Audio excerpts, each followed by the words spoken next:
I don't easily forgive. Yeah. Kasi ako yung tao na when I treat you as a friend, I give everything.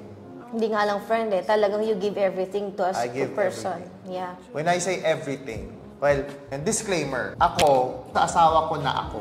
Kumbaga, sa kanya na ako. But I can give it all for my friends in terms of every aspect of life. Talagang emotional, mental, physical, financial. Talagang ganyan ako sumuporta sa kaibigan. Pero, my wife taught me na I have also to limit myself kasi yun nga, lagi ako naaabuso.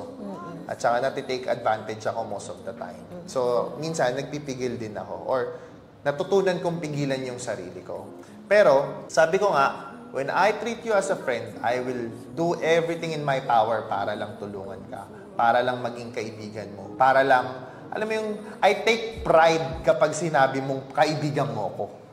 Alam mo yung ganong feeling? Friend ako niyan. Yung, gusto ko ipagmamalaki mo na kaibigan mo ako.